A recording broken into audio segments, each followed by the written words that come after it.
ഭഗവാന്റെ പ്രിയങ്കരനായിട്ടുള്ള സുഹൃത്തിൻ്റെ കഥയാണ് പറയാൻ പോകുന്നത്. അദ്ദേഹത്തിന് സുദാമാവ് എന്നാണ് പേര്, പക്ഷെ നിക്നെയിം ആണ് പ്രചാരമായത്, കുചേലൻ. ഇങ്ങനെയാണ്. ഭഗവാന്റെ ഇഷ്ടത്തോഴനായിട്ടുള്ള സുദാമാവിൻ്റെ കഥ ആരംഭിക്കുകയാണ്. കൃഷ്ണസ്യാസീത് സഖാഗച്ഛത്. ആ കഥ തന്നെ അങ്ങനെ തുടങ്ങുന്നത് എങ്ങനെയാണ് കേട്ടോ. ഭഗവാന്റെ ഉത്തമ സുഹൃത്തായിട്ടുള്ള ഒരു വ്യക്തിയുടെ കഥ എന്നാണ് പറയുന്നത്. അപ്പോൾ എനിക്ക് കൃഷ്ണനെ ആരാധനയാണ്, കൃഷ്ണനെ എനിക്ക് ഇഷ്ടമാണ് എന്നൊക്കെ നമുക്ക് പറയാം. പക്ഷേ കൃഷ്ണന് നമ്മളോട് ഇഷ്ടമുണ്ടോ എന്ന് ഇഷ്ടമുണ്ടോ? അങ്ങനെയാണല്ലോ. ഒരാളിങ്ങനെ മൂളിപ്പാട്ട് പാടി ഇങ്ങനെ പുതിയ വരയും കുറിയുള്ള ഷർട്ടൊക്കെ ഇട്ടിട്ട് ഇങ്ങനെ നടക്കുകയാണ്. ഇങ്ങനെ പൗഡറൊക്കെ ഇട്ട് നല്ല ആ ഊതും അത്തറൊക്കെ ഉണ്ടല്ലോ, അതൊക്കെ പൂശിയിട്ട്. എന്ത് പറ്റി അറിഞ്ഞോട്ടെ? എന്തടാ? മൂപ്പര് ചെറിയൊരു പ്രേമത്തിൽ കുടുങ്ങിയിരിക്കുക. കൂട്ടുകാരൻ കേശവൻ.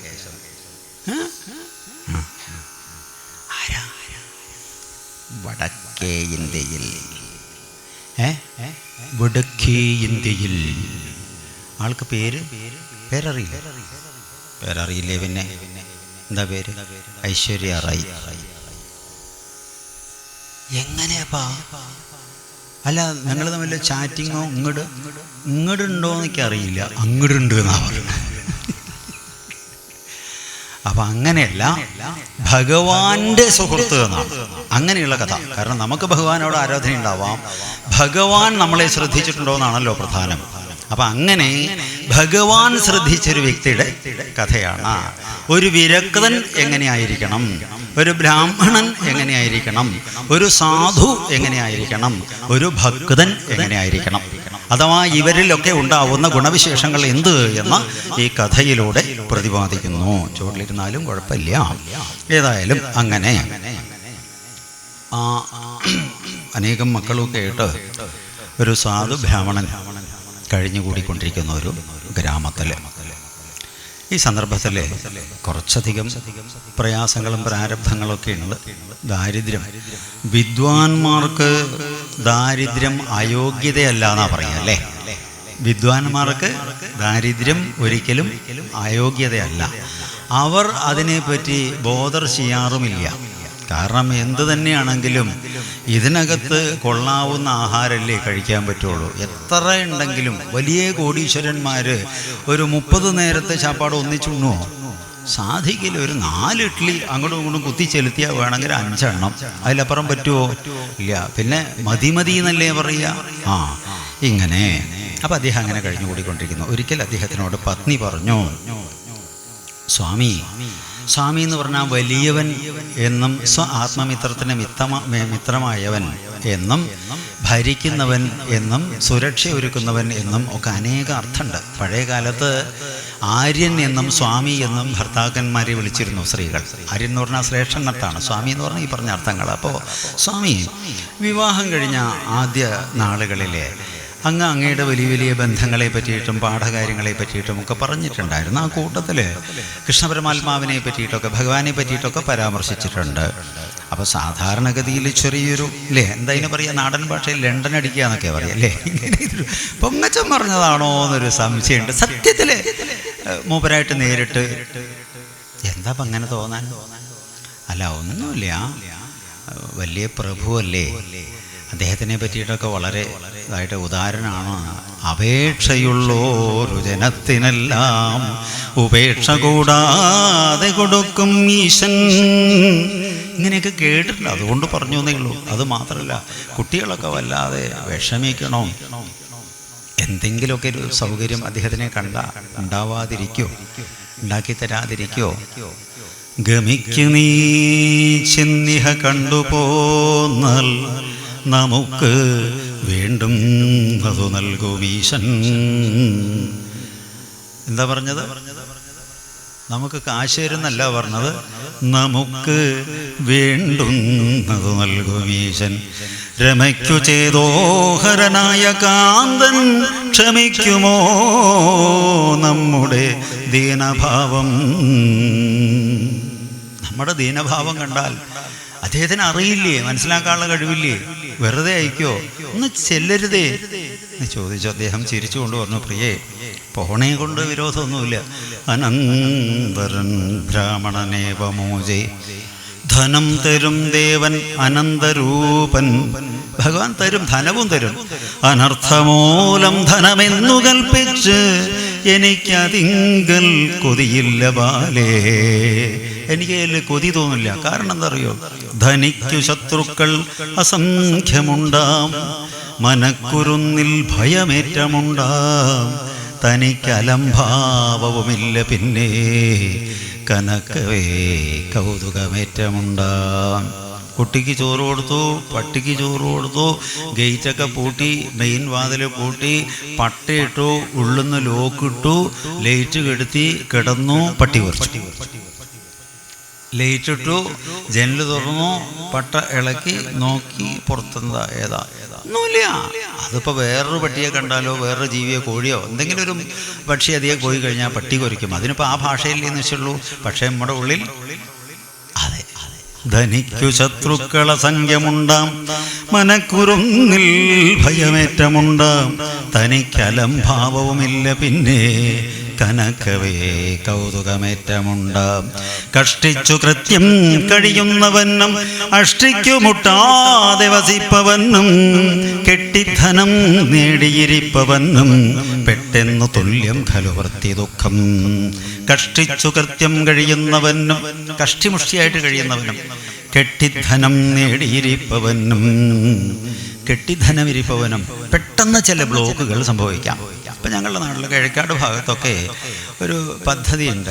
പിന്നെ സ്ത്രീകളൊക്കെ പാടുകൂടി ഒരു മെമ്പർഷിപ്പുമാരിങ്ങനെ കൂടിയിട്ട് ഒരു സംഘമായിട്ട് പണിയെടുക്കുന്ന ഒരു സമ്പ്രദായം. അതിന് അവിടെ ഞങ്ങളുടെ ആളുകൾ പറഞ്ഞു കേട്ടാണ് തൊഴിൽ ഇരിപ്പ് പദ്ധതി എന്നാണ് അങ്ങനെ പറഞ്ഞു കേട്ടത്. അതെ, വട്ടത്തെ കൂടിയിരുന്ന് അങ്ങനെ ഇരിക്കുക, നേരെ നോക്കുക. 10:30 ആയോ? അന്നത്തിരി കാപ്പി വയ്ക്കാം. പിന്നെ കൈക്കോട്ടൊന്ന് എടുത്തു, ഒന്നിങ്ങനെ ഓങ്ങി ആകാശത്തേക്ക് നോക്കി, മഴ വരുമോ?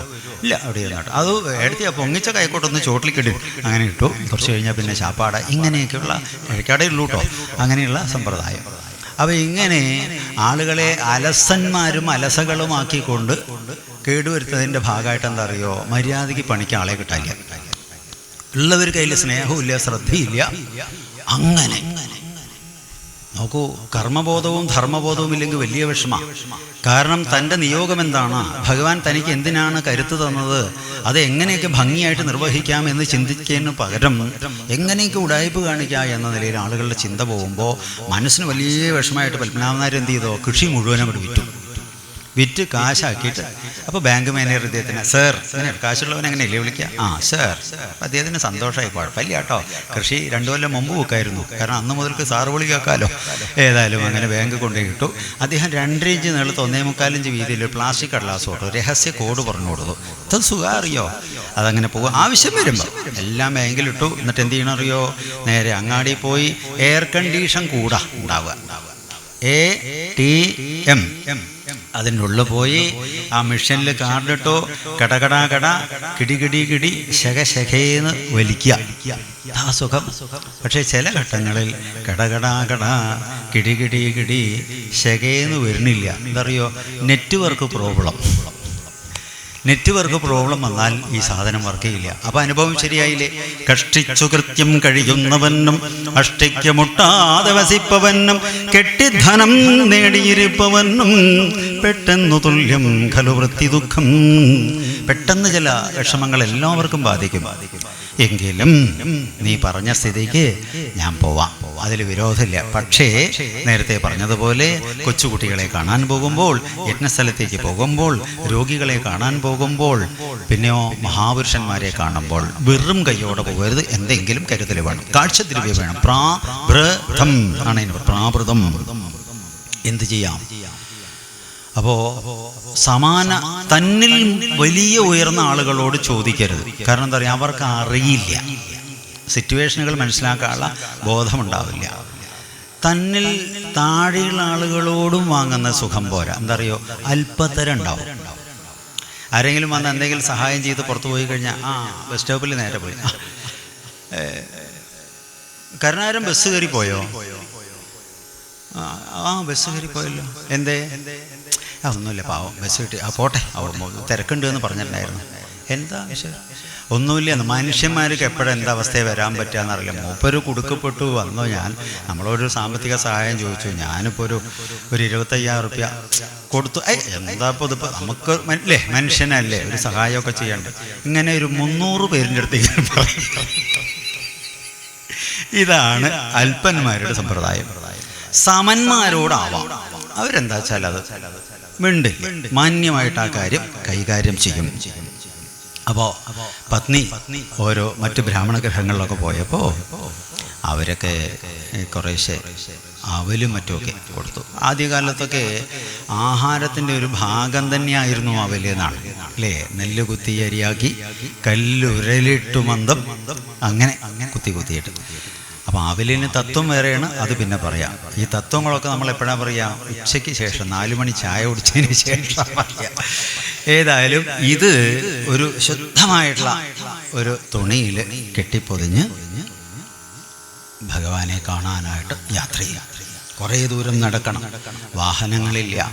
അപ്പോൾ അവനെ ഇവനെ എന്ന് പറഞ്ഞ് നടക്കണത് ശിവനെ ശിവനെ എന്ന് പറഞ്ഞ് നടക്കാമെന്ന് പറഞ്ഞ് നാളെ നാളെ എന്നായിട്ട് ഭഗവാനെ കാണാനിത്ര നാളും തരപ്പെടാത്തത ഇന്നു ചെല്ലുമ്പോൾ നാളെ നാളെ എന്നായിട്ട് ഭഗവാനെ കാണാനിത്ര നാളും തരപ്പെടാത്ത ഞാൻ ഇന്നു ചെല്ലുമ്പോൾ നാളിക നയനന്ത് തോന്നുമോ നമ്മോട് നാളികം കരിമ്പനമേ ഏത് പോലെയോ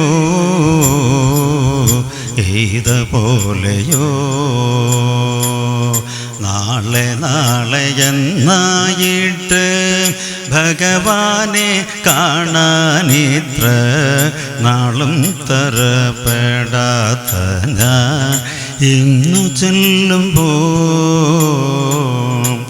ഗുരുകുലം തന്നിൽ നിന്നും പിരിഞ്ഞതിൽ പിന്നെ കണ്ണൻ തിരുവടി ചെന്നു കാണാൻ തരപ്പെടാതെ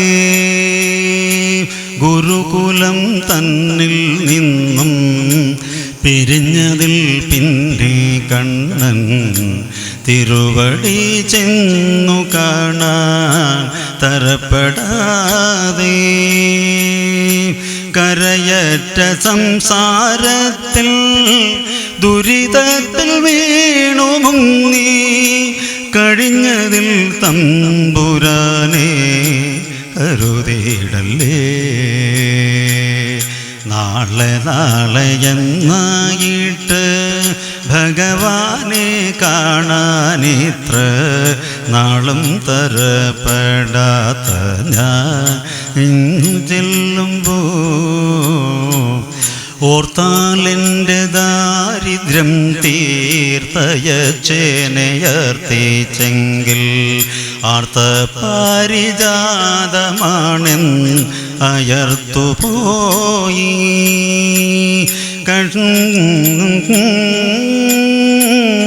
തീർത്തങ്ങോട്ടു ചെല്ലുകയോ കഷ്ടം വഴി കണ്ണും നട്ട് കാത്തിരിക്കും പത്നിയോടെന്ത് ഉരച്ചിടേണ്ടു ഓർത്താലെൻ്റെ ദാരിദ്ര്യം തീർത്തയച്ചേനയർത്തിച്ചെങ്കിൽ ആർത്ത പാരിജാതമാണെന്ന് അയർത്തുപോയി തീർത്ഥങ്ങോട്ടു ചെല്ലുകയോ കഷ്ടം വഴി കണ്ണും നട്ട് കാത്തിരിക്കും പത്നിയോടെന്ത് ഉരച്ചിടേണ്ടു പതിവ്രതയാം ഭാര്യയെ പട്ടിണി കിടുന്ന നരൻ പരമഭക്തനായാലും ഗതിയുണ്ടാമോ പതിവറയായ പത്നിയെ പട്ടിണി കിടന്ന മനുഷ്യൻ എന്ത് ഭക്തനോ എന്ത് ഉപാസകനോ എന്ത് വ്യക്തിയോ ആയിക്കോട്ടെ ഗതി കിട്ടില്ല. കാരണം തൻ്റെ ധർമ്മം താൻ കൃത്യമായിട്ട് പാലിക്കണം. തന്നെ കൊണ്ടത് സാധിച്ചില്ല. നേരത്തെ ശ്രമിക്കായിരുന്നു. അപ്പം അവൾ എന്നെ ഇങ്ങോട്ട് ആവശ്യപ്പെടേണ്ടതായിട്ട് വന്നു. എന്താ ചെയ്യുക? വിധിക്കനുസരിച്ചിട്ടാണല്ലോ ബുദ്ധി പ്രവർത്തിക്കുക. നാരായണ എന്തെങ്കിലും സാധിച്ചുവല്ലോ. ചെറുപ്പത്തിൽ ഗുരുകുലത്തിൽ നിന്ന് പിരിഞ്ഞതാണ്. കണ്ടിട്ടില്ല. കണ്ടാ അറിയോന്നറിയില്ല എന്നൊക്കെ ചിന്തിച്ച് നേരെ എത്തി ആ 7 നില മാളികയുടെ മുകളില് താഴിക കുടവും ധർമ്മത്തിൻ്റെ പ്രതീകമായിട്ടുള്ള കാഷായ ധ്വജവും പ്രണവം രേഖപ്പെടുത്തിയിട്ടുള്ള ഓം എന്നെഴുതിയിട്ടുള്ള ഒരു കാഷായ ധ്വജം കണ്ടപ്പോൾ സന്തോഷമായി. കുറച്ച് ദൂരം നിന്ന് കണ്ടു. എത്തിയിട്ടോ. ഒരു സന്തോഷം, ഒരു ആശ്വാസം ഉണ്ടായി. നേരെ പടിപ്പുരയിലെത്തി. വലിയ ഗേറ്റാണ്. ഒരു 10 അടിയിലധികം, മറുപുറം കാണാത്ത വിധത്തിലുള്ള അത്ര ഉയരാണ് മതിലിന്. പക്ഷെ ആ ഗേറ്റിൽ കുറേ ചിത്രപ്പണികളൊക്കെ ഗ്രില്ലിൽ ഉണ്ട്. ആ സത്സംഗ തുളകളും ഡിസൈൻ്റെ ഇടയിൽ കൂടെയുള്ള ആ ഗ്യാപ്പ് ഇങ്ങനെ കണ്ടപ്പോൾ അതിൻ്റെ ഉള്ളിൽ കൂടെ ഇങ്ങനെ നോക്കിയപ്പോൾ എന്താ അത് പൂമുഖം വരെ കാണാം. നല്ലൊരു ആ ഗ്രാനൈറ്റൊക്കെ ഇട്ടിട്ട് ഇങ്ങനെ വൃത്തിയാക്കിയിട്ടുള്ളൊരു പാദം ഇങ്ങനെ റൗണ്ടായിട്ട് നന്നായിട്ട് വിരിച്ചിട്ടുണ്ട്. കല്ല് വിരിച്ചിട്ടുണ്ട്. ഉളിയാടിയ കല്ല്, നല്ല മനോഹരമായിട്ടുള്ള കല്ലുകൾ. 2 പാർശ്വഭാഗത്ത് ചെറിയ വെള്ളം ഒഴുകാനുള്ള അതൊക്കെ അങ്ങനെ നന്നായിട്ട് തേച്ച് മിനുക്കിയിട്ട് പൈപ്പ് പോലെ ഇതൊരു വൃത്തിയാണ് കാണാൻ. അതിൻ്റെ സൈഡിലൊരു തിണ്ണ കെട്ടിയിട്ട് ആ തിണ്ണയിൽ മുഴുവൻ ചെടിച്ചട്ടികൾ. അതിലൊക്കെ എന്താ അത്, ഒരു ചെടിച്ചട്ടിയിൽ 2 കളറുള്ള പൂവ് ഇങ്ങനെയൊക്കെ ഉണ്ടാവുമോ? കാണുന്നുണ്ടല്ലോ. ഉണ്ട്. ഇപ്പുറത്തെ ആന്തൂറിയം, അവിടെ റോസ്, ഈ നീലക്കൊടുവേലി, ഇങ്ങനെ ഓർക്കിഡ്, അനേകം സസ്യങ്ങൾ, തുളസിച്ചെടി, 2-3 വെറൈറ്റി തുളസികളാണ്. എന്താ എൻ്റെ ഒരു ഭംഗി കാണാൻ. ഇതൊക്കെ ഭംഗിയായിട്ട് പരിപാലിച്ച് കൊണ്ട് നടക്കണ്ടേ? പിന്നെ ആലോചിച്ച് നടന്നു. എന്താ അങ്ങനെ? അല്ല, ഉള്ളു പോവുക. പൂട്ടിയിട്ടുണ്ടോ? കാണാനില്ലല്ലോ. പൂട്ടൊന്നും കാണാനില്ല. എങ്ങനെ ഇപ്പം അതിൻ്റെ ഉള്ളിലേക്ക് പ്രവേശിക്കാം? വിളിക്കുക തന്നെ. കുറച്ച് ദൂരമുണ്ട്. കൃഷ്ണ. അപ്പോഴാണൊരു കൊരയോട് കൂടിയിട്ടൊരു 3-4 സൈസ് നായകളും കൂടി വന്നേ. വലിയ കോടീശ്വരന്മാർ സുരക്ഷയ്ക്ക് വേണ്ടി നായയെ വളർത്തും അല്ലേ? മായ വന്ന് ആക്രമിച്ചു. എന്താ ചെയ്യാ? മരമ്പിക്കൊണ്ടുപോയി. ഒന്നുകൂടി ഉറക്ക വിളിക്കുക തന്നെ. കേട്ടിട്ടില്ല. തിരിച്ചു പോകാൻ വയ്യല്ലോ. തിരിച്ചു പോയി കഴിഞ്ഞാൽ മക്കളുടെ പ്രതീക്ഷ എന്തായിരിക്കും? പത്നിയുടെ പ്രതീക്ഷ എന്തായിരിക്കും? ഒന്നുകൂടി കണ്ണടച്ച് ശബ്ദം കൂട്ടി വിളിച്ചു, കൃഷ്ണ. ആ വിളിയും കൂടി വിളിച്ചപ്പോ 7-ാം നിലയുടെ മുകളിൽ നിന്ന് മറുപടി വന്നു, സുധാമാവല്ലേ, ഉള്ളിനടച്ചിട്ടില്ല കേട്ടോ, തുറന്നു വിട കടന്നോളൂ. ഭഗവാൻ ആ ഉള്ളിൽ കുറ്റിയിടില്ല, പൂട്ടില്ല, അടയ്ക്കും. വേണ്ടവൻ തുറന്നകത്ത് പ്രവേശിക്കണം. തുറന്നങ്ങോട്ട് അകത്ത് കടന്നപ്പോ 4 ഭാഗവും അങ്ങോട്ട് ഈ മായകളാവുന്ന നായകൾ വന്ന് കൂടി. കടിക്കണില്ല കേട്ടോ, അദ്ദേഹത്തിന് നോക്കുക. അങ്ങനെയാണ്. ഒരു സ്ഥലത്ത് നമ്മൾ തിരുവാലത്തൂരാ തോന്നുന്നുണ്ട്, ആഹാരമൊക്കെ കഴിച്ചിട്ട് ഇല ഇങ്ങനെ കൊണ്ട്, ചിലരിങ്ങനെ ഇല എടുക്കാൻ അയക്കില്ല, എന്നാലും നമ്മൾ ഗ്യാപ്പിൽ ആളുകളുടെ തിരക്ക് വേണ്ട, നമ്മളത് ഇല കൊണ്ടേ ഇടും കേട്ടോ. അപ്പോൾ ആ സൈഡിൽ, കിഴക്കേ സൈഡിൽ പോയിട്ട് ഇങ്ങനെ ഊണൊക്കെ കഴിഞ്ഞ് ഇല ഇങ്ങനെ ഇട്ട് കൈ കഴുകി വന്നപ്പോൾ ഒരു പട്ടി നമ്മുടെ ഇലയുടെ അടുത്തേക്ക് നേരെ ഓടി വന്നു കേട്ടോ. എന്നിട്ട് ആ ഇലയിലേക്ക് നോക്കിയിട്ട് നമ്മളെ ഒരു നോട്ടം നോക്കിയിട്ടുണ്ട്.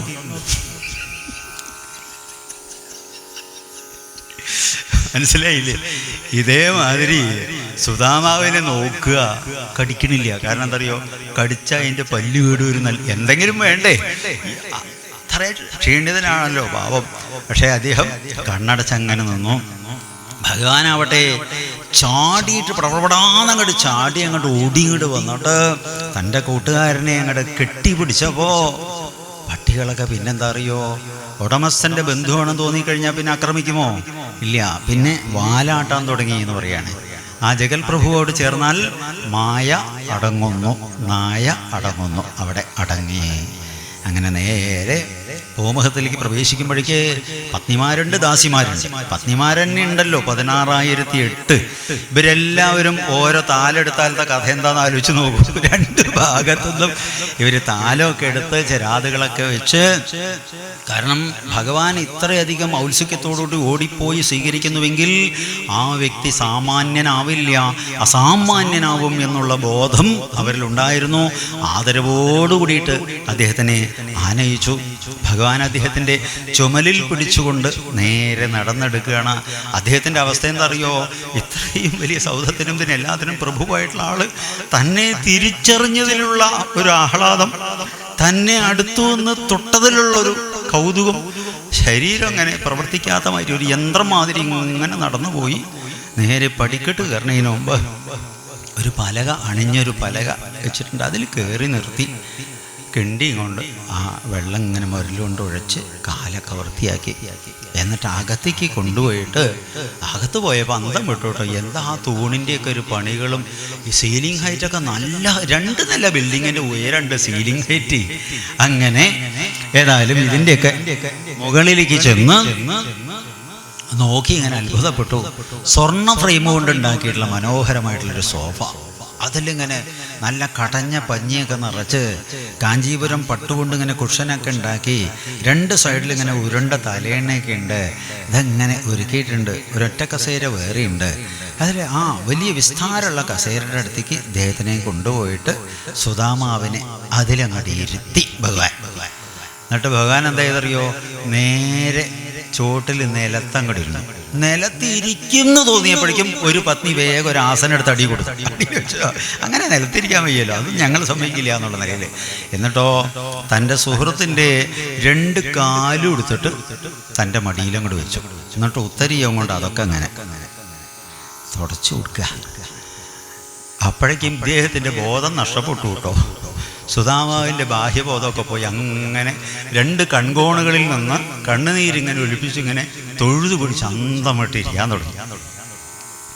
ഭഗവാൻ ഒന്ന് വലത്തോട്ട് നോക്കിയപ്പോഴേക്ക് നല്ലൊരു ഒരു താലം കൊടുന്നു ഒരു പത്നി. കുഞ്ഞു കുഞ്ഞു പാത്രങ്ങളിലൊക്കെ വിശിഷ്ടമായിട്ടുള്ള ചില ദ്രവ്യങ്ങളൊക്കെ ആയിട്ട് കുഞ്ഞു കുഞ്ഞു മൊന്തകളൊക്കെ സ്വർണ്ണമൊന്തകളാണ്. അതിൽ തൈര്, പനിനീര്, കരിക്കും വെള്ളം, ശുദ്ധമായ വെള്ളം, പാല്, ചന്ദനം അരച്ചത്, ഇങ്ങനെയൊക്കെ ആ ഭഗവാന് തിരുപ്പതി വെങ്കടാചലപതിക്ക് അഭിഷേകം ചെയ്യാൻ വേണ്ടി ഉപയോഗിക്കുന്നത് പോലുള്ള സാധനങ്ങളൊക്കെ കൊണ്ടുവന്നു. എന്നിട്ടോ ഇതൊക്കെ അങ്ങനെ ഓരോന്നും കൊണ്ട് തൻ്റെ ഭക്ത സുഹൃത്തിൻ്റെ പാദത്തിൽ ഒഴിച്ച് അഭിഷേകം ചെയ്യാം. അതിങ്ങനെ കറുക്കനെയുള്ള കാലിലിങ്ങനെ വെളുക്കനെയുള്ള പാലിങ്ങനെ ഒഴുകുമ്പോൾ വേറിട്ടൊരു വർണ്ണം, അങ്ങനെ എന്താ പറയണത്, അങ്ങനെ ഇരുന്നു. അതൊക്കെ കഴിഞ്ഞിട്ട് എല്ലാം മാറ്റിയിട്ട് ഭഗവാൻ എന്ത് ചെയ്തറിയോ? ആ പാദങ്ങളിലൊക്കെ കുറി തൊട്ട് കൊടുത്ത് ഒന്ന് ബ്രഹ്മജ്ഞോ ബ്രാഹ്മണപ്രിയ, താൻ ബ്രാഹ്മണപ്രിയനാണെന്ന് കാണിക്കാൻ ഒന്ന് നമസ്കരിച്ചു. എന്നിട്ട് എന്ത് ചെയ്തറിയോ? ആ തീർത്തെടുത്തിട്ടൊന്ന് പ്രോക്ഷിച്ചു. എൻ്റെ ആരോഗ്യത്തിൻ്റെയും സൗന്ദര്യത്തിൻ്റെയും രഹസ്യം ഈ ഭക്തന്മാരുടെ പാദതീർത്ഥാണ് എന്നുള്ള ധ്വനി വരുമാറ് പറയാതെ പറഞ്ഞുകൊണ്ട് ഭഗവാൻ അത് പ്രോക്ഷിച്ചപ്പോൾ പത്നിമാരെല്ലാവരും പറഞ്ഞു, അതേ ഞങ്ങൾ കുറച്ച് ആളുകളുണ്ട്, കുറേശ്ശെ പ്രസാദം ഞങ്ങൾക്കൊക്കെ വേണം എന്ന നിലയിൽ ആ താലമെടുത്ത് അവരൊക്കെ ഇങ്ങോട്ട് കൊണ്ടുപോയി. ഭഗവാൻ എഴുന്നേറ്റ് സോഫയിൽ കയറിയിരുന്നു. മുഖാമുഖം നോക്കി പുറത്തൊന്നും ഇങ്ങനെ ഒഴിഞ്ഞു. സുധാമാവേ, എന്താ ഒരുപാട് സന്തോഷമുണ്ട്, ഒരുപാട് നന്ദിയുണ്ട്. കുറേ കാലത്തിന് ശേഷം മറന്നില്ലല്ലോ, വന്നുവല്ലോ, അതിലൊരു സന്തോഷമുണ്ട്. മൂളല് മാത്രമേ ഉള്ളൂ, മൂപ്പര് വാക്ക് പറയുന്നില്ല. അദ്ദേഹത്തിനെ കൊണ്ട് എന്തെങ്കിലും പറയിക്കണം എന്ന് ഭഗവാനുണ്ട്. സുധാമാവേ, ഞാനെങ്ങനെ ഓർക്കണേ, ഞാനും രാമേട്ടനും മങ്ങും ഒരു ബെഞ്ചിലല്ലേ ഇരുന്ന് പഠിച്ചത്. അന്ന് ഗുരുനാഥൻ നമ്മളോടൊരു കാര്യം പറഞ്ഞില്ലേ, കുട്ടികളെ കുറച്ച് വിറക് കൊണ്ടുവരണം കേട്ടോ. അപ്പൊ കത്തിക്കാനും കൊടുക്കാറുണ്ട്, ഹോമത്തിനും കൊടുക്കാറുണ്ട് അല്ലേ. അപ്പോൾ ഗുരുപത്നി വന്നിട്ട് പറഞ്ഞുവല്ലോ, വെടുക്കൂർത്ത് നിറയെ വിറകിരിക്കണ്ടല്ലോ, എന്തിനാ അപ്പോൾ വിറകിൻ്റെ ആവശ്യം, കുട്ടികളെ വിറകിന് പറഞ്ഞേക്കണേ എന്ന് പറഞ്ഞപ്പോൾ ഗുരുനാഥൻ ഗുരുപത്നിയെ നോക്കി വ്യഞ്ജനാക്ഷരം പറഞ്ഞു, അല്ലേ, നീ അടുക്കളയിലെ കാര്യം നോക്കിയാൽ മതി, ശാലയിലത്തെ കാര്യങ്ങൾ ഞാനാ നോക്കാം. പക്ഷേ ആ ഒരു വ്യഞ്ജനാക്ഷരത്തിൽ ഭയന്ന് വിഷമിച്ച് പരവശയായിട്ടുള്ള ഗുരുമാതാവിനെ, ഗുരുപത്നിയെ, അമ്മയെ സമാധാനിപ്പിക്കാൻ വേണ്ടിയിട്ട് അദ്ദേഹം ഉടനെ അകത്തേക്ക് ചെന്നു കേട്ടോ. എന്നിട്ട് പറഞ്ഞു, അതേ ഞാൻ വ്യഞ്ജനാക്ഷരം പറഞ്ഞതിൽ തെറ്റിദ്ധരിക്കൊന്നും വേണ്ട കേട്ടോ. എന്താ അറിയോ, കുട്ടികൾക്ക് കുറച്ച് ത്യാഗബോധം ഉണ്ടാവാനും ശ്രദ്ധ വളരാനും എന്തെങ്കിലുമായിട്ട് സേവകളൊക്കെ അവരെ കൊണ്ട് ചെയ്യിക്കണം. കാട്ടിൽ വലിയ സൗകര്യമൊന്നും ഉണ്ടാവില്ലല്ലോ. അവിടെ പോകുമ്പോൾ മറ്റ് മൃഗങ്ങളിൽ നിന്ന് രക്ഷപ്പെടാനായിക്കൊണ്ടും നല്ല വിറക് കണ്ടുപിടിക്കാനായിക്കൊണ്ടും വെട്ടിയെടുക്കാനും എങ്ങനെ നീട്ടത്തിൽ പരസഹായം കൂടാതെ കെട്ടി ഇവിടെ എത്തിക്കാന്നുള്ള ചിന്തകളൊക്കെ വരുമ്പോൾ അവരിൽ ആ പ്രതിരോധ ശക്തികൾ വർദ്ധിക്കും, ബുദ്ധിയും യുക്തിയും ഉണ്ടാവും. അങ്ങനെ കഷ്ടപ്പെട്ട് വളർന്നാലാണ് സമാജത്തിലേക്ക് അവരിറങ്ങുമ്പോൾ പ്രവൃത്തികൾ നന്നായി ചെയ്യാൻ സാധിക്കുള്ളൂ. മറ്റത് ചോമ്പേരികളായിട്ട് വളർന്നു കഴിഞ്ഞാൽ ചുക്കിനും ചുണ്ണാമ്പിനും കൊള്ളാണ്ടാവും. മാർക്ക് കുറഞ്ഞു എന്ന് പറഞ്ഞിട്ട് സൂക്ഷിച്ച് നോക്കിയാൽ ആത്മഹത്യ ശരിയല്ലേ? ആത്മഹത്യയാണെങ്കിൽ ഒരു ധൈര്യം വേണം കേട്ടോ. അകത്തെ തറയിലൊരു കണ്ണേട്ടനും ഭാര്യയും തമ്മിൽ തെറ്റി. ഈ ദേവിയുടെ മുഖം ഞാൻ കാണില്ല എന്ന് പറഞ്ഞ് വീട് വിട്ട് ഇറങ്ങി മൂപ്പര്. അവിടെ അകത്തേത്ര പോണതിന് മുമ്പ് ഗേറ്റ് കഴിഞ്ഞിട്ട് മന്തക്കാട് പറഞ്ഞിട്ടൊരു ഭാഗത്തൊരു വളവുണ്ട് അവിടെ, റെയിൽവേ. ആ വഴിക്ക് പോയവർക്കറിയാം. ആ ആത്മഹത്യ പോയതിൻ്റെ ആളുകളൊക്കെ ആത്മഹത്യക്ക് അവിടെ പോവുക. റെയിൽപാളത്തിൽ കണ്ണേട്ടനും പോയി റെയിൽപാലത്തിൽ തളവെച്ചു. നല്ല ചൂടാട്ടോ, 12-1 മണി പറയുമ്പോഴേ. അപ്പോൾ അങ്ങനെ ചൂടാണെങ്കിൽ ഇപ്പം പറ്റില്ല, 4 മണിക്ക് വരാമെന്ന് പറഞ്ഞിട്ട് തിരിച്ചു വന്നു. ഏതായാലും അപ്പോഴേക്കും മകള് അച്ഛനെ ആട്ടി പറഞ്ഞയച്ചൊക്കെ അറിഞ്ഞ് കുറച്ച് അമ്മയോട് ഭാഷയൊക്കെ പറഞ്ഞു. ആലോചിച്ചപ്പോൾ അയമ്മയ്ക്കും പാവം എടുത്ത് ചാട്ടുണ്ടെങ്കിലും നല്ല മനുഷ്യനാണ് എന്ന് പറഞ്ഞ് ആ സ്നേഹം കൊണ്ട് ലേശം ചായയും ബജ്ജിയൊക്കെ ഉണ്ടാക്കി കൊടുത്തു. പിന്നെ അത് കഴിച്ചപ്പോൾ പിന്നെ എന്തായി, പിന്നെ ഇതേമാതിരി എന്തെങ്കിലും ആട്ടുമ്പോൾ പോവാന്ന് പറഞ്ഞിട്ട് ആത്മഹത്യ നീട്ടിവെച്ചു എന്നാണ് പറഞ്ഞത്. അപ്പോൾ നല്ല ധൈര്യമുള്ള ആൾക്ക് ഇത് പറ്റൂ. എന്താണെങ്കിലും പ്രതിരോധ ശക്തി കുറയുമ്പോഴാണല്ലോ ഇത്തരം വാസനകൾ ഉണ്ടാവുക. അതിന് വേണ്ടിയിട്ടാണ് താൻ ഇങ്ങനെ അവരെ മോൾഡ് ചെയ്ത് മെരുക്കിയെടുക്കാൻ വേണ്ടിയിട്ടാണ് എന്നൊക്കെ പറഞ്ഞപ്പോൾ അയമ്മയ്ക്കും പാവമുണ്ടോ, ഞാൻ തെറ്റിദ്ധരിച്ചു, ശരി തന്നെയാണ്, എന്നാലും എൻ്റെ കുട്ടികളെ എങ്ങനെ വെറുതെ പറഞ്ഞേക്കുക എന്നും പറഞ്ഞിട്ട് വേഗം അടുക്കളയിൽ പോയിട്ട് സുധാമാവെ ഓട്ടുരുളി അടുപ്പത്ത് വെച്ച് അതിൽ നെയ്യിങ്ങനെ ഒഴിച്ച് ശർക്കര വേറൊരു ചട്ടിയിൽ വെച്ച് പാവ് കാച്ചിയിട്ട് അതിലേക്ക് ഇങ്ങനെ ആ നെയ്യ് കൂട്ടിയതിലിങ്ങനെ നല്ല ചിരകി വിളയിച്ചിട്ടുള്ള നാളികേരം അതിലിങ്ങനെ ഒഴിച്ച് ചട്ടകം കൊണ്ട് ഇങ്ങനെ ഇളക്കിയിട്ട് ആ ഉരുക്കിയ ശർക്കര അതിൽ പാർന്നിട്ട് അതിലേക്ക് ഇങ്ങനെ അവിലിട്ടിട്ട് ആ ഉണക്കി പൊടിച്ചിട്ടുള്ള ചുക്കയിൽ കൂട്ടിയിട്ട് വറുത്ത് പൊടിച്ചിട്ടുള്ള ജീരകം കൂട്ടിയിട്ട് പാട്ട കുട്ടി ഇങ്ങനെ പരഞ്ഞെടുത്തപ്പോൾ അതിൻ്റെ ഒരു മണം എന്നിട്ടോ ആ വാട്ടിയിട്ട് ഉള്ള നാക്കലയിൽ നന്നായിട്ടൊരു പൊതി അമ്മ ആ അവല് വിളയിച്ചത് അങ്ങോട്ട് പൊതിഞ്ഞിങ്ങോട്ട് തന്നു. അങ്ങ് പറഞ്ഞു ഞാൻ പിടിക്കാന്ന് പറഞ്ഞു. അങ്ങ് ആ പൊതി പിടിക്കുകയും ചെയ്തു, നമ്മൾ കാട്ടിലെത്തുകയും ചെയ്തു. വിറക് വെട്ടാൻ തുടങ്ങിയപ്പോൾ നമുക്ക് എന്തെങ്കിലും കഴിച്ചിട്ടാവാമ എന്ന നിലയിൽ പൊതി അഴിക്കൂ സുധാമാവേന്ന് പറഞ്ഞപ്പോൾ അങ്ങ് പൊതി എടുത്ത് തന്നു. പക്ഷെ പൊതി തുറന്നപ്പോൾ അതിലൊന്നും ഉണ്ടായില്ല. വാഴലയിലൊരു ഓട്ട കണ്ടു. അതെന്താ പറ്റിയെന്നറിയില്ല. ഓർമ്മയുണ്ടോ അങ്ങക്ക്? അപ്പോഴും പറയണേ. എന്നിട്ടോ വിറകൊക്കെ വെട്ടിയുണ്ടാക്കിയിട്ട് നമ്മൾ അന്ന് അവിടെ താമസിച്ചു. പിറ്റേ ദിവസം ഒന്നുമില്ലാത്തൊരു മഴ. ആ മഴയത്ത് ഗുരുനാഥൻ എവിടെ കുട്ടികളെ, സുധാമാവയുടെ രാമ കൃഷ്ണ എന്ന് പറഞ്ഞിട്ട് നമ്മളെ തെരഞ്ഞു വന്നു. നേരം നല്ല വെളുത്തിരിക്കണു. നമ്മളെ ആ കാട്ടുന്ന കണ്ടപ്പോൾ അദ്ദേഹത്തിനുണ്ടായിട്ടുള്ളൊരു കൗതുകം, സ്നേഹം കൊണ്ടും വാത്സല്യം കൊണ്ടും കണ്ടുകിട്ടിയല്ലോ എന്നുള്ള സന്തോഷം കൊണ്ടും അദ്ദേഹത്തിൻ്റെ കണ്ണിൽ വെള്ളം വന്നു. എന്നിട്ട് നമ്മളെ കൊണ്ട് വിറക് ഏറ്റിച്ചില്ല. ആ വിറക് മുഴുവൻ അദ്ദേഹം തന്നെ എടുത്തു. എന്നിട്ട് വീട്ടിലേക്ക് വന്നപ്പോൾ ഗുരുപത്നി ആ കാടിൻ്റെ വക്ക് വരെ നമ്മളെ തെരഞ്ഞെത്തിയിട്ടുണ്ടായിരുന്നു. നമ്മളെ കണ്ടപ്പോൾ അവർക്കും സ്നേഹം കൊണ്ട് കരച്ചിൽ നിർത്താൻ പറ്റിയില്ല. അന്ന് പറഞ്ഞു ഇന്ന് ക്ലാസ് ഒന്നും വേണ്ടെന്ന് പറഞ്ഞു അല്ലേ. ഈ കുട്ടിക്കാലത്ത് പഠിക്കുന്ന കുട്ടികൾക്ക് ഏറ്റവും ഇഷ്ടം എന്ത് കേട്ടാലാ ഉണ്ടാവുക? ഇന്ന് പഠിക്കണ്ടെന്ന് പറഞ്ഞാലാ ഉണ്ടാവുക അല്ലേ. അങ്ങനെ നമ്മൾ സന്തോഷിച്ചില്ലേ. എന്നിട്ട് ഗുരുനാഥൻ ശിരസിൽ കൈവച്ച് അനുഗ്രഹിച്ചു. അന്നൊരു വാക്ക് പറഞ്ഞു. എന്താ അത്? ഛന്ദാംസയാദയാമാനി, മക്കളെ പഠിച്ചതൊന്നും മറക്കാതിരിക്കട്ടെ എന്ന് അനുഗ്രഹിച്ചു. ഗുരോരനുഗ്രഹേണേവ പുമാൻ പൂർണ്ണ പ്രശന്തയേ. ആ ഗുരുനാഥന്റെ അനുഗ്രഹം കൊണ്ടല്ലേ നമുക്ക് ഈ മഹത്വമൊക്കെ ഉണ്ടായത്. ഓർക്കണില്ലേ അങ്ങതൊക്കെ എന്നൊക്കെ ചോദിച്ചപ്പോൾ സുധാമ സന്തോഷമായിട്ടോ. ഇതുവരെ 3 മൂളല് മാത്രമേ ഉള്ളൂ. ഇത് കേട്ടപ്പോൾ എന്നൊരു വാക്കെങ്കിലും വന്നല്ലോ എന്നുള്ളൊരു സന്തോഷം.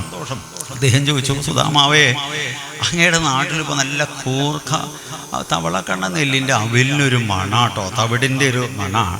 അല്ല, അങ്ങ് വെറും കൈയോടെ വരില്ല എന്നറിയാം, എന്തെങ്കിലും കരുതാതിരിക്കില്ലല്ലോ എന്നൊക്കെ പറഞ്ഞപ്പോഴും ഈ വലിയ പ്രഭുവിൻ്റെ മുമ്പിൽ എങ്ങനെ ഈ വാടി ഉണങ്ങിയ കിഴി കാണിക്കാന്നുള്ളൊരു സങ്കടം കൊണ്ട്, അസങ്കോചം കൊണ്ട്, ആദ്യം വാഴയുടെ ഇലയിൽ തുളച്ചിട്ട് അടിച്ചു മാറ്റിയ ഭാവമല്ല ഇപ്പോൾ കൊടുക്കാൻ മടിയില്ല. പക്ഷേ എങ്ങനെയാണ് ഈ നിസ്സാരമായിട്ടുള്ള വസ്തു കൊടുക്കുക എന്ന ഒരു സങ്കടം അദ്ദേഹത്തിലുണ്ടായി. ശ്രീശുകവാച സയിദ്ധന്തിജമുഖേന സഹസംഗസയൻ ഹരി സർവഭൂതമനോഭിജ്ഞ സ്മയമാന ഉവാചതം ബ്രഹ്മണ്യോ ബ്രാഹ്മണം കൃഷ്ണോ ഭഗവാൻ പ്രഹസം പ്രിയൻ പ്രേംണാ നിരീക്ഷണൈനൈവ പ്രേക്ഷൻ ഖലു സദാം ഗതി.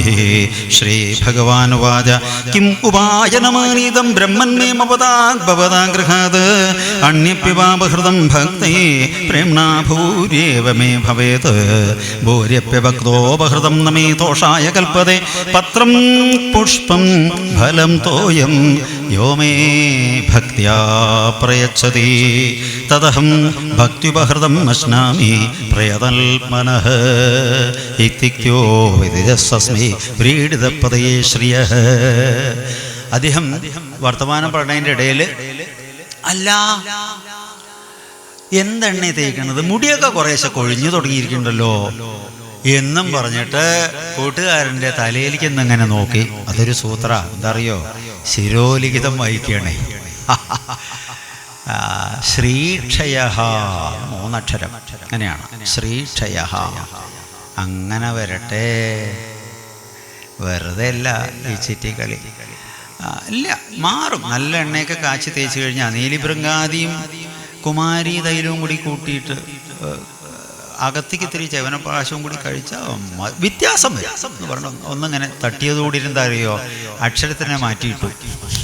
അപ്പം എന്തായി, യക്ഷശ്രീ എന്നായി. ശ്രീക്ഷയ മാറ്റി യക്ഷശ്രീ. യക്ഷശ്രീ യക്ഷനാര, കുബേരന. അതോടുകൂടി എന്തായി, മാറ്റം വന്നു. ഭഗവാൻ മാറ്റം വരുത്തി. അതിനുശേഷം അദ്ദേഹത്തിൻ്റെ കയ്യിൽ നിന്ന് സാധനം വരണമല്ലോ. കാരണം കൊടുക്കാൻ ഭഗവാൻ തയ്യാറായി നിൽക്കുക. പക്ഷേ എന്തെങ്കിലും എടുക്കാതെ, അങ്ങനെയാണേ, കൊടുക്കാതെ കിട്ടില്ലല്ലോ. അതിനെന്താ വഴി? ഈ സാധനം ഒന്ന് പുറത്തു വരണ്ടേ? നിസ്സാര സാധനമാണെങ്കിൽ പോലും എനിക്കത് പ്രശ്നമില്ല എന്ന് കാണിക്കാനായിക്കൊണ്ട് ഭഗവാൻ ഉദാഹരണം പറഞ്ഞു.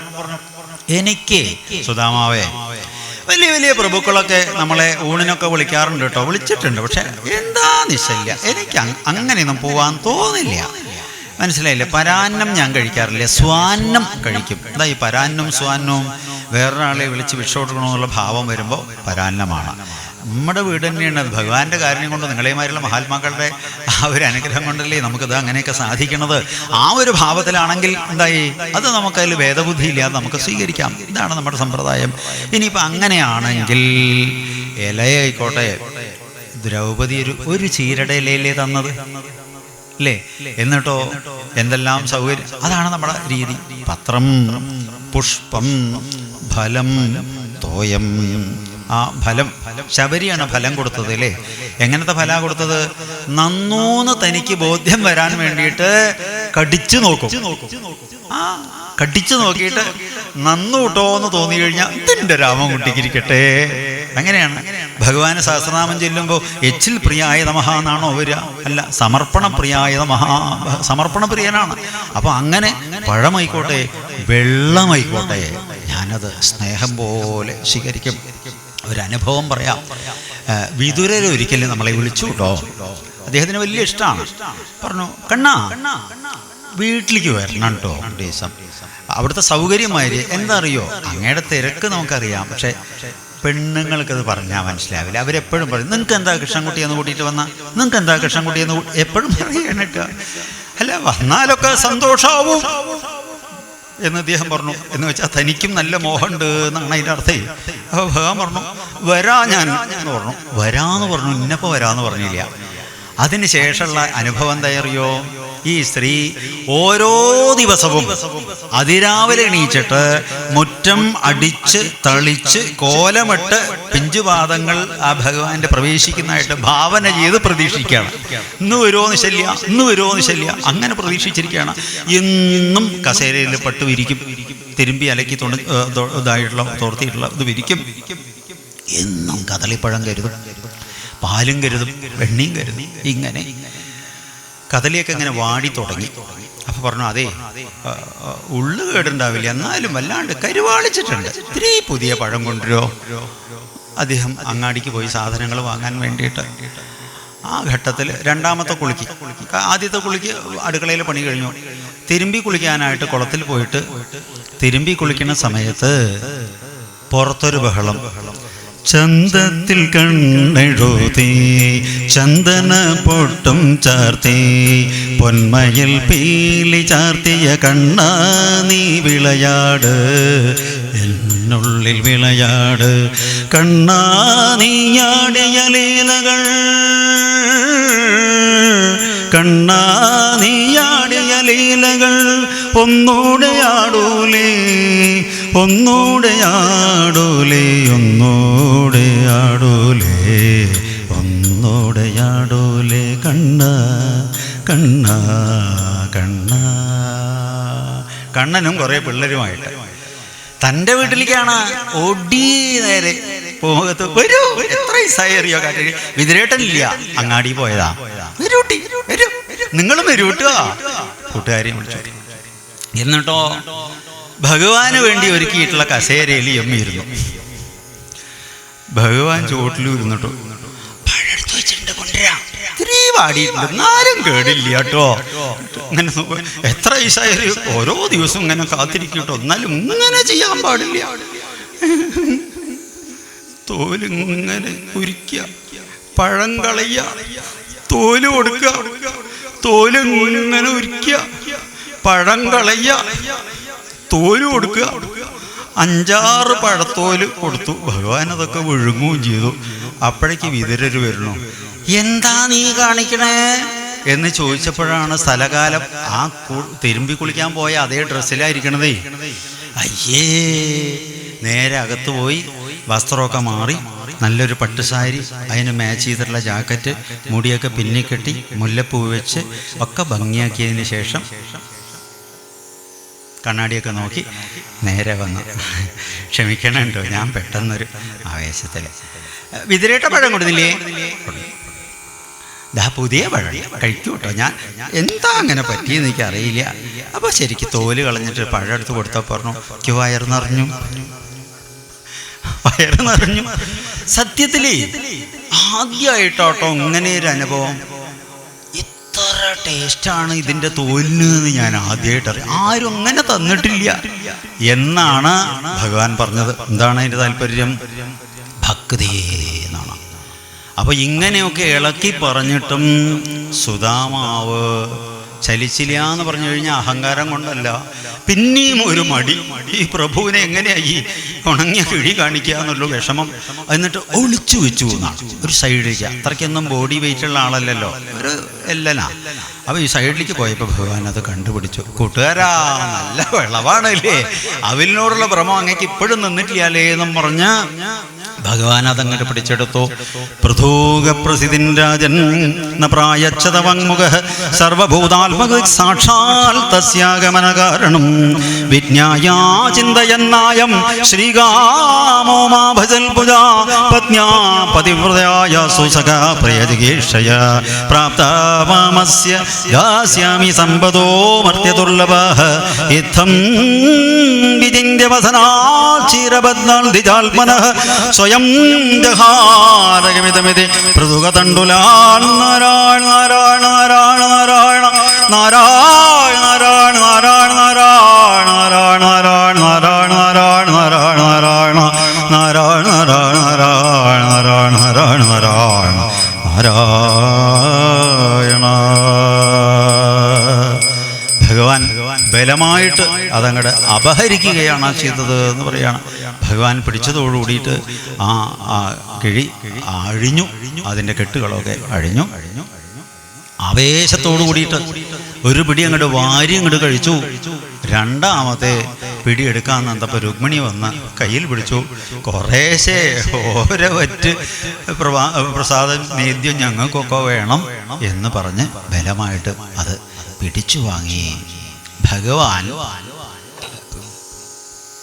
ഇതെടുത്തതോടുകൂടി സ്വീകരിച്ചതോടുകൂടി ആ ശിരോലിഖിതം മാറ്റിയതോടുകൂടിയിട്ട് സുദാമാവിൻ്റെ ഗൃഹം വലിയൊരു മണിമാളികയായി മാറി. എല്ലാ സൗകര്യങ്ങളും അവിടേക്ക് ചെന്നു. ദേവശില്പികളെ കൊണ്ടൊക്കെ ഭഗവാൻ വ്യവസ്ഥ ചെയ്തു. കണ്ണടച്ചു തുറക്കുന്നതിനിടയിൽ അത്ഭുതം സംഭവിച്ചു എന്നാണ്. ഭഗവാൻ വിചാരിച്ചാൽ എന്താ പ്രയാസം? ഭഗവാൻ അറിയാം ഇദ്ദേഹത്തിൻ്റെ ഒരു പ്രത്യേക സ്വഭാവം. അദ്ദേഹം അങ്ങനെ മഹാത്മാക്കളായി സത്സംഗം ചെയ്തു കൂടിക്കഴിഞ്ഞാൽ പോയില്ല. പക്ഷേ പതിവ്രതകളുടെ ഒരു സ്വഭാവം എന്താ അറിയോ? ഭർത്താവ് വന്നിട്ട് അവരെ ശുശ്രൂഷിച്ച് അവർ കഴിച്ചിട്ട് റിപ്പോർട്ട് വന്നാലേ അവർ അടുക്കളയിൽ പോയിട്ട് വിളമ്പി ഉണ്ണുള്ളൂ അല്ലേ? അങ്ങനെയാണ്. അപ്പോൾ മോഡേൺ സമ്പ്രദായത്തിൽ ചിലപ്പോൾ ആദ്യം കഴിച്ചു എന്ന് വരും. പക്ഷേ പഴയ ആചാര രീതികൾ അങ്ങനെ ചെയ്യില്ല. അതുകൊണ്ട് ഇദ്ദേഹത്തിനെ ഒഴിവാക്കാനായിക്കൊണ്ട് ഭഗവാൻ ഒരു സൂത്രം പ്രയോഗിച്ചു. സുദാമാവേ, വന്നതിൽ വളരെ സന്തോഷമുണ്ട്, എന്തായാലും കാണണം, ഞാൻ അങ്ങോട്ടും വരാം ഇങ്ങോട്ടും വരണം, ഇന്ന് എനിക്കതൊരു തിരക്കുണ്ട് കേട്ടോ എന്ന് വെച്ചാൽ പൊയ്ക്കോളൂ എന്ന് പറയാതെ പറഞ്ഞു. അതിൻ്റെ കാരണം എന്താ അറിയോ? കാരുണ്യമാണ്. ആ സ്ത്രീ കാത്തിരിക്കുകയും പാവം ആ ബ്രാഹ്മണ പത്നി അത് വരാൻ പാടില്ല എന്നും പറഞ്ഞിട്ടാണ് കൃഷ്ണ കൃഷ്ണ ഹരേ ഹരേ കൃഷ്ണ കൃഷ്ണ ഹരേ ഹരേ കൃഷ്ണ കൃഷ്ണ ഹരേ ഹരേ രാധേ ഗോവിന്ദ കൃഷ്ണ കൃഷ്ണ ഹരേ ഹരേ കൃഷ്ണ കൃഷ്ണ ഹരേ ഹരേ കൃഷ്ണ കൃഷ്ണ ഹരേ ഹരേ രാധേ ഗോവിന്ദ പണ്ടു പണ്ടു മഹർഷിയാം സാന്ദീപനി ഗൃഹത്തിങ്കൽ ഒരുമിച്ചു പഠിച്ചതും കൃഷ്ണനോർത്തില്ലേ മണിവർണ്ണൻ ചെന്തമര കണ്ണനെന്നെ മാറിൽ ചേർത്ത് പുണർന്നതങ്ങോർത്തിടുമ്പോൾ എന്തൊരത്ഭുതം കൃഷ്ണ കൃഷ്ണ ഹരേ ഹരേ കൃഷ്ണ കൃഷ്ണ ഹരേ ഹരേ കൃഷ്ണ കൃഷ്ണ ഹരേ ഹരേ രാധേ ഗോവിന്ദ കറുകറമ്പനാമെന്നെ ഗാഠഗാഠം പുണർന്നപ്പോൾ തിരുമിഴി നനഞ്ഞതും വിചിത്രമത്രേ വെറും കൈയോടെ കാണും നേരം പാരം വീശന്നാർത്ത് കരയുന്ന പിഞ്ചുമക്കളോടെന്തു ചൊല്ലും ഞാൻ കൃഷ്ണ കൃഷ്ണ ഹരേ ഹരേ കൃഷ്ണ കൃഷ്ണ ഹരേ ഹരേ കൃഷ്ണ കൃഷ്ണ ഹരേ ഹരേ രാധേ ഗോവിന്ദ തിരിച്ചു ഞാൻ പോണോ ഭവാൻ മറക്കുമോ അതോ എൻ്റെ മനോഹിതമറിഞ്ഞെന്നെ കനിഞ്ഞിടുമോ ലോകനാഥനാകും പര ബ്രഹ്മസ്വരൂപത്തെ കണ്ട് നേരമെല്ലാം മറന്നു ഞാൻ ലയിച്ചുപോയി കൃഷ്ണ കൃഷ്ണ ഹരേ ഹരേ കൃഷ്ണ കൃഷ്ണ ഹരേ ഹരേ കൃഷ്ണ കൃഷ്ണ ഹരേ ഹരേ രാധേ ഗോവിന്ദ ധനത്തിനായി സുമംഗല പറഞ്ഞെന്നെ വിട്ടെങ്കിലും ധനമർത്തിക്കുവാനും ഞാൻ മറന്നുപോയി ഭഗവാൻ പൊയ്ക്കോളൂ എന്ന് പറയാതെ പറഞ്ഞപ്പോൾ മനസ്സില്ല മനസ്സോടുകൂടി ഭഗവാന്റെ സന്നിധിയിൽ നിന്ന് തൻ്റെ ഗൃഹത്തിലേക്ക് തിരിച്ചു ചെന്ന കുചേലൻ ഉള്ളിൽ ഉണ്ടായിട്ടുള്ള ആശങ്കകളാണ് ഈ വരിയിലൂടെ നമ്മൾ വിസ്തരിച്ചത്. വല്ലാത്ത പ്രയാസമുള്ളിലുണ്ടായി. ഈ ഭഗവാൻ ചോദിച്ചതുമില്ല, ഞാനൊട്ട് പറഞ്ഞതുമില്ല, എന്താ ഇപ്പം ചെയ്യുക, ഇനിയിപ്പോൾ ഞാൻ എങ്ങനെയാ ഉള്ള മുഖത്ത് നോക്കുക എന്നൊക്കെ വലിയ സങ്കടത്തോടുകൂടി പോയി. അങ്ങനെ 100 അടി പാത കഴിഞ്ഞു.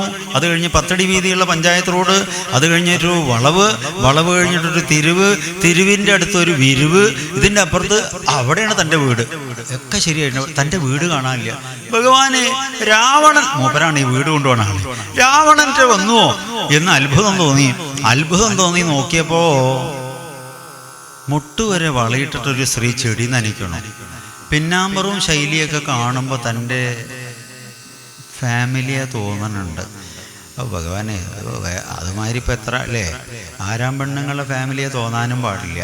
അപ്പം അങ്ങനെ മുഖം തിരിച്ചപ്പോൾ കണ്ടപ്പോഴോ സ്വാമീ എന്ന് പറഞ്ഞിട്ട് അങ്ങോട്ട് വേഗം അങ്ങോട്ട് വന്ന് കെട്ടിപ്പിടിച്ചു. ഏവം ചിന്തിച്ചാർത്തു ദുഃഖം പൂണ്ടു ചെന്ന കൂച്ചേലിൽ കനക കൊട്ടാരം കണ്ട് തരിച്ചു പോയി. കൃഷ്ണ കൃഷ്ണ ഹരേ ഹരേ കൃഷ്ണ കൃഷ്ണ ഹരേ ഹരേ കൃഷ്ണ കൃഷ്ണ ഹരേ ഹരേ രാധേ ഗോവിന്ദ. അഖിലവും മായാമയൻ അംബുജാക്ഷൻ ശ്രീകൃഷ്ണന്റെ കനിവെന്ന് അകതാരിൽ തിരിച്ചുപോയി. അഖിലവും മായാമയൻ അംബുജാക്ഷൻ ശ്രീകൃഷ്ണന്റെ കനിവെന്ന് അകതാരിൽ നിനച്ചുപോയി. ഹരേ കൃഷ്ണ കൃഷ്ണായ വാസുദേവായ ഹരയേ പരമാത്മനെ പ്രണതക്ലേശനാശായ ഗോവിന്ദായ നമോ നമഃ.